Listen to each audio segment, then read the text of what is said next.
celebrate 100 years of our independence, वो एक ऐसा समय होना चाहिए when हमारा देश एक विकसित देश बने. Of course, we have done in the past 1 decade, we have taken a lot of decisions, lot of policy changes, reforms, which make sure कि हम लोग अपने उस लक्ष्य के हम लोग करीब पहुंचे. ऐसे में आज जब मैं यहाँ आप लोग के बीच मौजूद हूँ, मैं ये मानता हूँ कि पिछले 11 साल मेरी सरकार, हमारे प्रधानमंत्री नरेंद्र मोदी जी के नेतृत्व में एक के बाद एक हम लोगों ने कई ऐसे फैसले लिए जिसने भारत की इकोनॉमी को, हमारी अर्थव्यवस्था को मजबूती देने का काम किया. कई बार इन विषयों के ऊपर सवाल उठे. जब हम लोगों ने गांव-गांव जाकर बैंक में खाते खुलवाने का हम लोगों ने काम किया, उस वक्त कई लोगों ने सोचा कि ये क्या मतलब है इसका, जनधन योजना, गांव में आप खाते खुलवा रहे हैं, बैंकों में आप इतने लोगों को आप लेकर जा रहे हैं, बैंकिंग व्यवस्था के साथ आप उनको जोड़ रहे हैं. बट आज एक दशक के बाद मुझे लगता है इन तमाम चीज़ों के परिणाम, we are witnessing the results of the decision taken by my government, by my Prime Minister in the past 1 decade.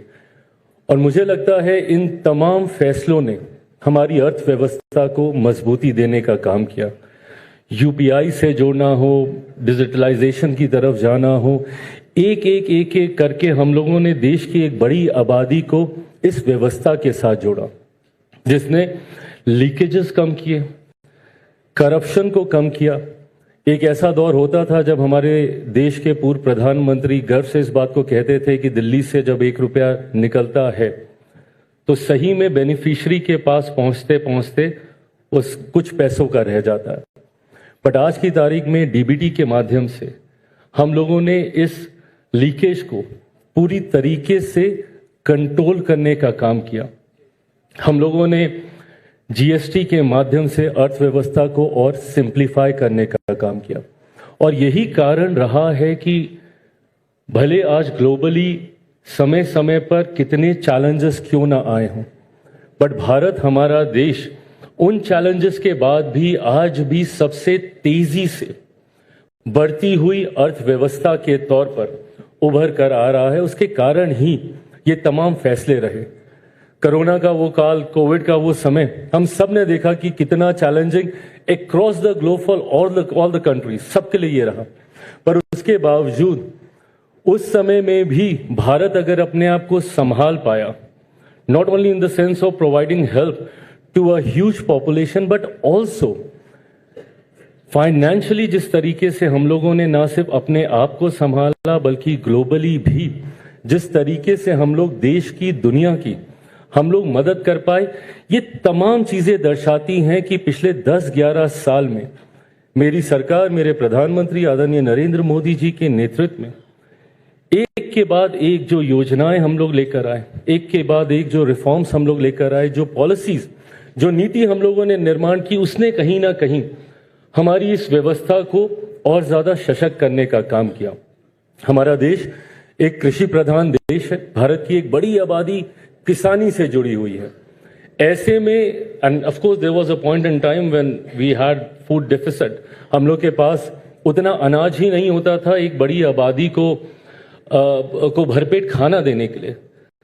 हम लोगों ने हरित क्रांति देखी. With green revolution we made sure कि हमारे पास खाने की कोई कमी नहीं हो. बट हम लोगों ने जब एक तरफ लंबे समय तक प्रोडक्शन पे ध्यान दिया, वॉल्यूम पे ध्यान दिया, पर वॉल्यूम के साथ कभी हम लोगों ने वैल्यू पे ध्यान नहीं दिया. पिछले 1 दशक में हम लोगों ने वैल्यू पे कंसंट्रेट करना हम लोगों ने शुरू किया. हम लोगों ने इस बात को सुनिश्चित किया कि अलग अलग मंत्रालयों के माध्यम से, मैं जिस मंत्रालय का प्रतिनिधित्व करता हूं, फूड प्रोसेसिंग इंडस्ट्रीज, हम लोगों ने अलग से फिशरी का, एनिमल हस्बेंड्री का, ये तमाम विभाग ऐसे होते थे जो कि एक बड़े अम्ब्रेला एग्रीकल्चर के नीचे आते थे और इनको जो इंपॉर्टेंस मिलनी चाहिए थी वो नहीं मिलती थी. आज जब मैं फूड प्रोसेसिंग इंडस्ट्रीज की मैं बात करता हूं, मैं मानता हूं कि today when we have that volume we need to add value to it, and adding value to it, there are multiple verticals in terms of challenges जिसको हम लोग cater कर सकते हैं, जिस समस्या का हम लोग समाधान कर सकते हैं। पहला चैलेंजेस, मेरे प्रधानमंत्री किसानों की आर्थिक सशक्तता की बात करते हैं, उनको फाइनेंशियली और ज्यादा स्ट्रांग करने की बात करते हैं। उसमें फूड प्रोसेसिंग का एक बहुत बड़ा योगदान है। जब तक किसानों के पास वो होल्डिंग कैपेसिटी नहीं आती है कि वो अपने उत्पादन को लंबे समय तक होल्ड कर सकता है, उसको औने पौने दामों पे बेचना ना पड़े, जब बाजार में उसके सही दाम मिले तब वो उसको बाजार में निकाल पाए, ये तब संभव होगा जब वो होल्डिंग कैपेसिटी रखेगा।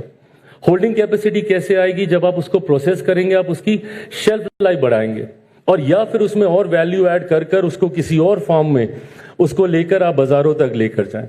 मैं मानता हूं जितना ये सेक्टर मजबूत होगा उतना किसानों की मजबूती हम लोग देख पाएंगे। जितना ये सेक्टर मजबूत होगा, हम लोग जॉब अपॉर्चुनिटीज को क्रिएट करने की बात करते हैं through carpet bombing of an number of processing units. जहां पे खेत हो वहां पे जब प्रोसेसिंग यूनिट्स आएंगे, वहां पे रोजगार के अवसर और ज्यादा बढ़ेंगे। वहां के युवा, वहां के अगल बगल के लोग उस व्यवस्था के साथ जुड़ेंगे। तो जहां एक तरफ किसानों की ये मदद करता है, वहीं दूसरी तरफ जॉब अपॉर्चुनिटीज क्रिएट करता है, वहीं तीसरी तरफ थर्ड चैलेंज जो कि सबसे बड़ा चिंता का विषय हम लोग ले रहा है, फूड वेस्टेज। फूड वेस्टेज, जिस तरीके से हम लोग अनाज जब खराब होता है, ये हर किसी को ये बात चुभती है। उसमें भी इस सेक्टर की एक बहुत अहम भूमिका है। जब आप प्रोसेसिंग करते हैं, आप कहीं ना कहीं उसकी शेल्फ लाइफ बढ़ाते हैं, आप उसको जो पेरिशेबल फूड आइटम्स हैं, वेजिटेबल्स हों, फ्रूट्स हों, आप उसको खराब होने से आप रोकते हैं।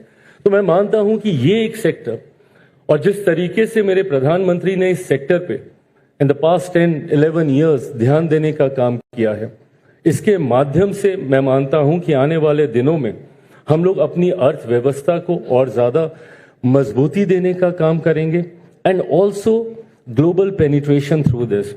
भारत में वो क्षमता है, we have that potential, we have that capabilities, जहां पे हम लोग इसके माध्यम से दुनिया के सामने अपने आप को एक ग्लोबल फूड बास्केट के तौर पर हम लोग प्रस्तुत कर सकते हैं। हम लोगों में वो क्षमता है, हमारे पास अबंडेंस है, हमारे पास वॉल्यूम है। इस वॉल्यूम को हम लोग सुनिश्चित कर सकते हैं कि ना सिर्फ भारत की खाद्य जरूरतों को पूरा करते हुए हम लोग दुनिया के कई ऐसे देश हैं जहां पे उनकी खाद्य जरूरतों को भी हम लोग पूरा कर सकते हैं। फूड सिक्योरिटी उनकी भी हम लोग सुनिश्चित कर सकते हैं।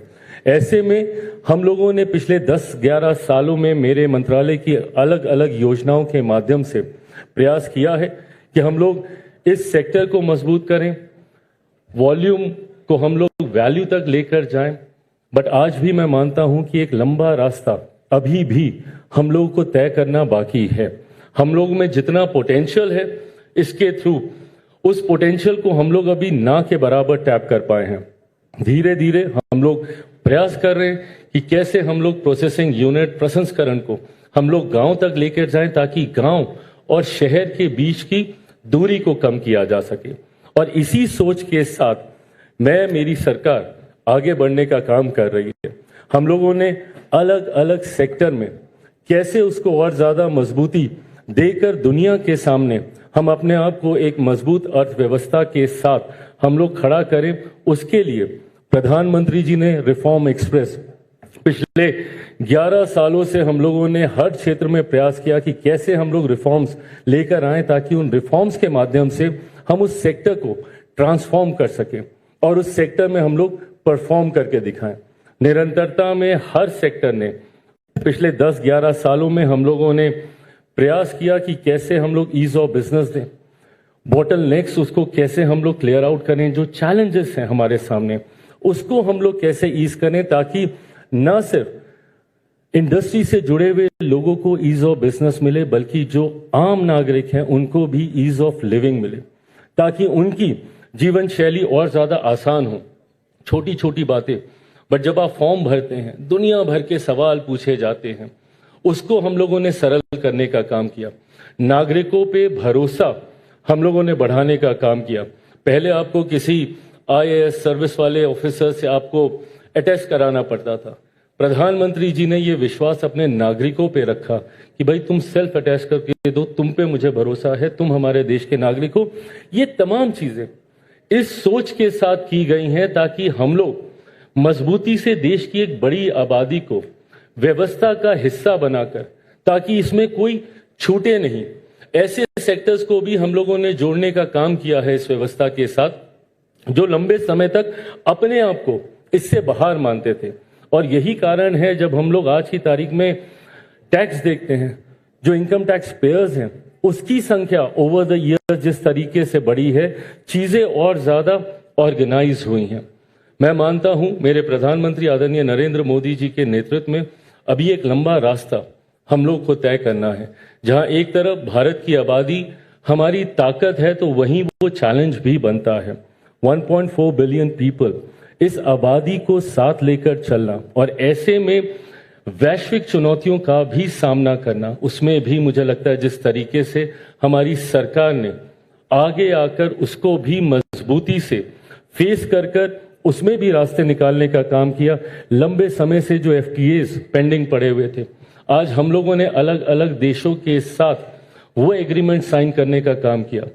And in words of my prime minister, mother of all deal, EU के साथ एक साथ हम लोगों ने 27 देशों के साथ जिस तरीके से FTA साइन किया, ये दर्शाता है कि आज की तारीख में दुनिया भी भारत को एक डेस्टिनेशन के तौर पर देख रही है। And destination not only in terms of market, of course with the population of 1.4 billion people, it is a huge market, but आज की तारीख में इनोवेशंस को लेकर, रिसर्च को लेकर जिस तरीके से ग्लोबल कंपनियां भारत में आने के लिए उत्सुक हैं, और यही कारण है एक के बाद एक जो हम लोगों ने तमाम FTA साइन किए।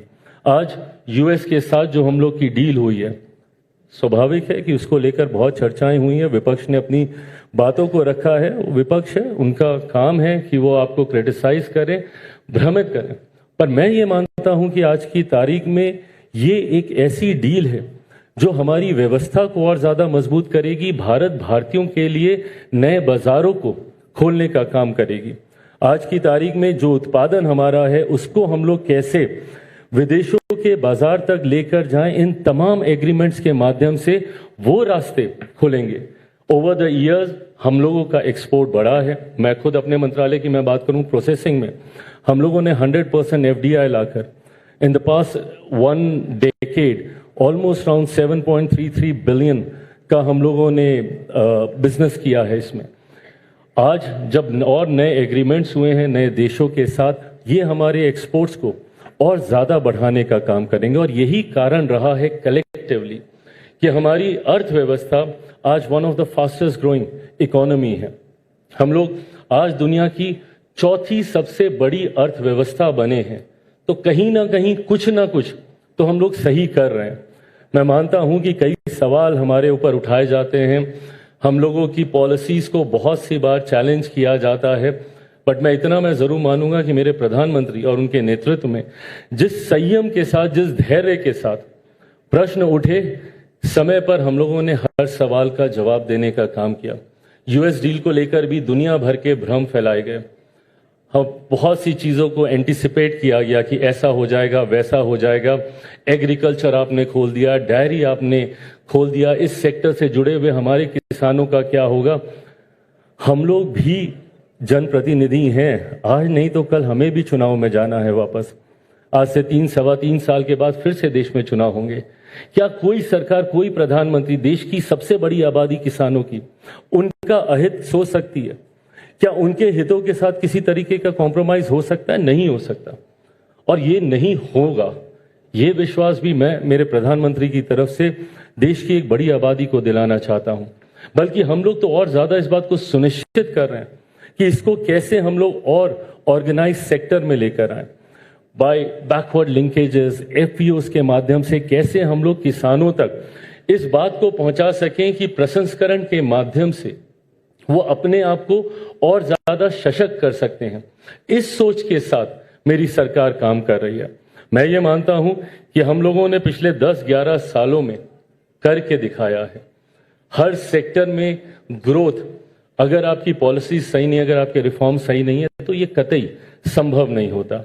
अगर आज की तारीख में हर सेक्टर में हम लोग ग्रोथ देख रहे हैं तो मैं मानता हूं कि इस सरकार ने पिछले 10-11 साल में करके दिखाया है और आने वाले सालों में 2047 तक जब हम भारत को एक विकसित देश के तौर पर देखेंगे तो उसमें भी हमारी आज की नीतियों की एक बड़ी भूमिका होगी। इस बार के बजट में जब हमारी वित्त मंत्री ने इस बजट को पेश किया, इस बजट में अगले 25 साल का विजन है। अगला 25 साल हम लोग के लिए महत्वपूर्ण क्यों है? क्योंकि ये इस सदी का सेकेंड क्वार्टर है। हम लोगों ने 2000 से लेकर 2025 तक का एक क्वार्टर देखा। अब 2026 से 2050 का ये क्वार्टर हम लोग के लिए और ज्यादा मायने रखता है। क्यों? क्योंकि इस क्वार्टर में ही 2047 भी आता है और 2047 जब हम एक विकसित देश के निर्माण का लक्ष्य रखकर जब हम लोग आगे बढ़ रहे हैं तो ऐसे में ये उसका पहला बजट था। इस बार जो बजट पेश हुआ तो इस बजट में जहां अगले 25 सालों का विजन है तो अगले 5 साल की प्लान